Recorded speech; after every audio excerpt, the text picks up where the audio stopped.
इधर देखो, यहां देखो, सब लोग सुनो। तो हरपाल नाम के एक भक्त थे भगवान के, खूब भजन करते थे, खूब साधना करते थे, नाम जप करते थे, कथा सुनते थे, लेकिन वो ब्याह नहीं कर रहे थे। क्यों? उनकी इच्छा थी कि जैसा मैं भजन करता हूं, जैसी मेरी भक्ति है, जैसा मेरा भाव ठाकुर जी के प्रति है, ऐसी कन्या मिले तो मैं ब्याह करूंगा, नहीं तो जीवन भर ऐसे ही रहूंगा। तभी उनके किसी रिश्तेदार ने आकर के बताया, बोले तेरे लायक कन्या मिल गई मुझको। तो हरपाल जी बोले, क्या क्या गुण है उस कन्या का? बोले उस कन्या ने शर्त रखी है, मैं उसी से ब्याह करूंगी जो रोज 1000 संतों को प्रसाद पवाता हो। हरपाल जी बोले, अब तो मुहूर्त भी नहीं निकलवाना, कल ही ब्याह करवा दो मेरा। ऐसी कन्या से तो मैं बिना मुहूर्त के ब्याह करूं। मुहूर्त उसके संग देखा जाता है जिसके संग यह संकोच हो या फिर यह दुविधा हो कि पता नहीं जीवन कैसा चलेगा। इससे तो मुझे भरोसा है बढ़िया जाएगा मेरा जीवन, इसी से ब्याह करा दो। कन्या ने शर्त रखी, हरपाल जी हम आपसे ब्याह तो कर रहे हैं, पर हमारी शर्त मंजूर है ना? रोज 1000 संतों को प्रसाद पवाना पड़ेगा। बोला मैं निश्चित करूंगा, आप ब्याह कर लो। और ब्याह हो गया। हरपाल जी रोज 1000 महात्माओं को प्रसाद पवाते। अब देखो, अगर कोई संकल्प ले ले कि मैं 1000 महात्माओं को प्रसाद पवाऊंगा, अगर 100 महात्मा ज्यादा बढ़ जाएं, 200 महात्मा ज्यादा, उनको मना करेगा क्या? वो तो फिर अपराध बनेगा उससे। प्रसाद पवाने का संकल्प लिया तो जितने आए सबको बैठाने की जिम्मेवारी उसकी। ऐसी कथा में भी होता है, कथा में जितने लोग आए सबका स्वागत होना चाहिए, सबके लिए स्थान पर्याप्त होना चाहिए। कई जगह प्राइवेट कथा करा, हम तो मना कर देते, मत कराओ भैया, आपको अपराध लगेगा। क्यों? वैष्णव को पता चला कि कथा हो रही, वो सुनने आ गया, जगह नहीं मिली या फिर वो बैठ नहीं पाया, तो खाली रहे भले ही स्थान, पर फिर भी स्थान बड़ा रखो ताकि कोई भी आए तो कोई रहे ना कथा से, नहीं तो कथा कराने वाले को अपराध लगता है। वैष्णव बिना सुने चला गया। तो हरपाल जी ने नियम ले लिया, रोज 1000 महात्माओं को भोजन कराते। अब 1000 की जगह कभी कभी 1200 भी हो जाते, 1300 भी हो जाते, 1500 भी हो जाते, लेकिन हरपाल जी करते कुछ नहीं थे। कमाई का कोई जरिया नहीं था, केवल दादा परदादाओं की पुश्त से जो उनके पुश्तैनी धन था उसी को ही खर्च करते जा रहे थे। 1 साल तक बढ़िया चला, 1.5 साल बढ़िया चला, लेकिन 1.5 साल बाद धीरे धीरे धन खत्म होने लगा। जैसे ही धन खत्म होने लगा, हरपाल जी बड़ी चिंता में आ गए, क्या करें। पत्नी को नहीं बताते थे। क्यों? बोले इससे तो शर्त लगी, इसको क्यों बताऊं अपना दुख, इससे तो शर्त, मेरी यही शर्त थी कि रोज 1000 संतों को भोजन कराना। तो हरपाल जी ने बाहर जाते और दुकानदारों के यहां से जाकर के कर्जा लेने लगे। और वो पुराने संपन्न थे तो किसी ने कर्जा देने से मना भी नहीं किया, सब देने लगे, बोले ले जा। इतना कर्जा कर लिया, 6-7 महीने तक कर्जे में भी उनके संत सेवा बंद नहीं हुई। 6-7 महीने बाद मांगने वालों ने मांगना शुरू किया, बोले हमारा दो, हमारा दो, हमारा दो। किसी का नहीं दे पाए तो पूरे नगर में ये हो गया कि भैया हरपाल जी अब पहले जैसी स्थिति में नहीं है, कर्जा इनको देना बंद करो, ये देते ही नहीं है पैसा लौटा करके। सब बिगड़ने लगा, धन नष्ट हो गया, इज्जत चली गई, लेकिन उनकी संत सेवा नहीं रुकी, रोज संत सेवा करते। एक दिन मन में विचार करने लगे, अब क्या करूं, अब तो मुझे कोई कर्जा भी नहीं देता, गहने भी सारे बिक गए, धन भी सारा खत्म हो गया। तो हरपाल जी ने मन बनाया कि मैं चोरी करूंगा, और चोरी करके ठाकुर जी, आप लोग मत करना ऐसा, चोरी करूंगा। हरपाल जी चोरी करने जाने लगे, लेकिन हरपाल जी का नियम था कि वो किसी के धन की चोरी नहीं करते थे। संपन्न लोगों के घर में जाते थे और उनकी रसोई घर की सामग्री चुरा लाते थे, चीनी, दाल, आटा, चावल, मूंग, नमक, मिर्च, ताकि भंडारा हो जाए सवेरे। इस प्रकार महाराज चोरी होने लगी। एक घर की हुई, दो घर, अब तो हल्ला होने लगा। बोले कि घरों की सामान राशन चोरी हो जाता है। वो बड़ा विचित्र चोर है, धन नहीं चुराता है, राशन चुरा के भागता है। ऐसी चोरी होने लगी महाराज। अब तो लोगों ने अपने अपने घरों में पहरेदारी शुरू कर दी कि चोरी ना हो। तो हरपाल जी को और दिक्कत होने लगी, क्या करें, कैसे करें। धीरे धीरे हरपाल जी इस स्थिति में आ गए कि अब संपन्न लोगों के यहां उन लोगों को ढूंढते जो ना कभी संत सेवा करते ना वैष्णव सेवा करते, और उन लोगों के यहां जाकर के थोड़ा बहुत धन चुरा लेते, स्वर्ण चुरा लेते। करना कुछ नहीं, अपना घर नहीं बनाते थे, बसाते थे, संत सेवा करते थे। ठाकुर जी रीझ गए हरपाल से। ठाकुर जी बोले, देखो ये सब चोरी कर करके और मेरे संतों को पवा रहा है। ठाकुर जी बोले, इस पर अनुग्रह करने जाना है। भगवान सिंहासन से उठ करके तैयार होने के लिए गए और बढ़िया महाराज नकली सी मूछ लगा करके, ऊपर सिर पर पाग पहन करके और थोड़ा पेट सा बाहर निकाल के, गले में खूब सारी जंजीर डाल के, हाथों की हर उंगली में अंगूठी पहन करके, सोने की जूतियां डाल करके, कौंधनी सोने की पहन करके, और एक बैंत समझते, वृद्ध लोग लेकर के चलते, बैंत, सोने का मड़ा हुआ बैंत लेकर के ठाकुर जी तैयार हो गए, एक सेठ जी बन गए। लक्ष्मी भैया ने पूछा, भगवान बड़ा सुंदर स्वरूप धारण किया, कहां जा रहे हो? बोले, अपने भक्त से मिलने जा रहे हैं। रुक्मणी जी बोली, मैं भी चलूंगी। भगवान बोले, तुम मत चलो, तुम उसको पहचान नहीं पाओगे, तुमसे अपराध बनी जाएगा। बोले, नहीं नहीं, भक्त दर्शन करने मैं तो जाऊंगी। भगवान बोले, जल्दी तैयार हो जाओ। सब लोग इधर देखो, वहां से कोई सामग्री आ रही है, कथा यहां हो रही है, इधर देखो, और फिर हम आंख बंद कर लेंगे, चाहे आप कहीं देखो। आंख खुली है तो हमको ही देखो। रुक्मणी जी एक सेठानी बन गई, ठाकुर जी सेठ जी बन गए, और दोनों ने मन में विचार किया कि हरपाल जी को दर्शन देना है। और यहां हरपाल जी की स्थिति क्या थी?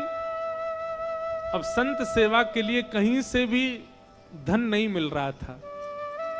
तो हरपाल जी एक मार्ग पर जाकर के बैठ गए और सोचने लगे, कोई धनवान यहां से निकलेगा तो उसको लूट लूंगा, और लूट के भाग जाऊंगा, सारा धन संत सेवा में लगा दूंगा। तभी उस मार्ग पर कोई और तो आया नहीं, ठाकुर जी सेठ बन करके आ गए। और महाराज खूब सारे गहने पहन करके, पाग बढ़िया सोने की जड़ाऊ पाग पहन करके, ऐसे वस्त्र पहन करके, और छम छम करते चलते आ रहे हैं। उन गहने ही बज रहे हैं ठाकुर जी के।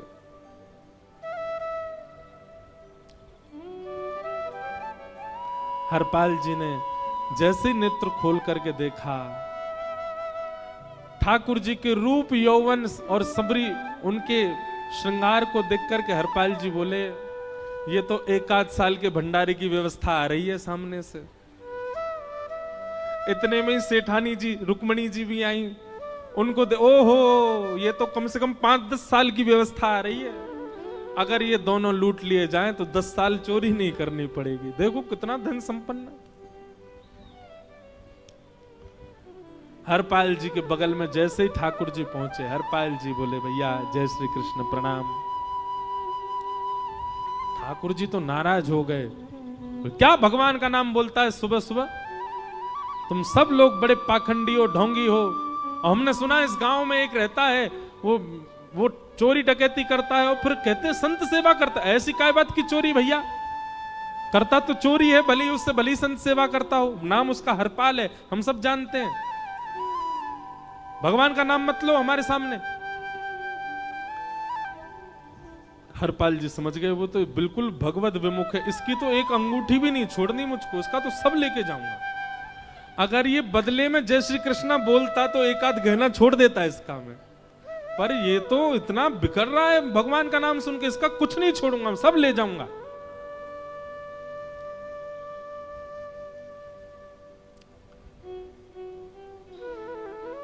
हरपाल जी बोले, हाँ भैया, एक रहता तो है डकैत इस गांव में, और उसका कोई पता नहीं है, वो कभी भी आ जाता है।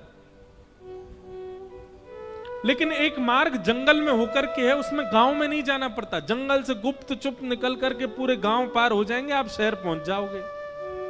उसका रास्ता मुझे ही पता है। सेठ जी बोले तो तुम हमको पार करवा दो। हरपाल जी बोले मैं पार तो करवा दूंगा, लेकिन भगवान मेरे घर कुछ मेहमान आए हैं, उनके भोजन आदि की व्यवस्था के लिए मैं तो बाजार आया था, मेरे पे धन नहीं है। आप यदि मुझको कुछ दे देंगे तो मैं घर पर व्यवस्था करके आऊंगा, तुरंत आपको लेकर के गांव पार करवा दूंगा। ठाकुर जी ने उसको कुछ सोने की मोहर दे दी। बोले लो तुम अपने घर की व्यवस्था कर आओ। हरपाल जी ने सामग्री खरीदी, घर पर पहले व्यवस्था करके आए। बोले आज की व्यवस्था हो जाए, क्योंकि आज तो 10 साल का सब चोरी करना समय लगेगा। पत्नी से कहा भोजन प्रसादी बनाओ, संतों को पवाओ। संत पूछेंगे मैं कहां है, तो कहना कि आप लोगों की 10 साल की व्यवस्था करने गए आज। हरपाल जी लौट करके आए और सेठ जी से कहा आइए आइए चल दीजिए मेरे साथ और हमारे संगी चलना बिल्कुल। ठाकुर जी रुक्मणी जी चलने लगे। जैसे ही विहंगम जंगल में पहुंचे, भयंकर भयावह जंगल, बीच जंगल में जैसे ही पहुंचे, हरपाल ने पीछे मुड़ करके देखा, दोनों चले आ रहे हैं। तुरंत महाराज वो तो अपने रूप में आ गया, शेर की तरह गर्जना करने लगा, अपनी लाठी धर दी सामने और अपने सिर का स्वाफा निकाल करके सामने बिछा दिया। भगवान जो सेठ जी के रूप में आया, भगवान बोले भैया ये क्या कर रहे हो? बोले मैं ही हरपाल हूं। सारे सामग्री निकालो, डाल दो यहां पे, एक चीज भी मत छोड़ना, नहीं तो तुम जानते नहीं हो तुम्हारा क्या करूंगा। ठाकुर जी तो थर थर कांपने लगे। रुक्मणी जी बोली देखो कैसा नाटक कर रहे हैं।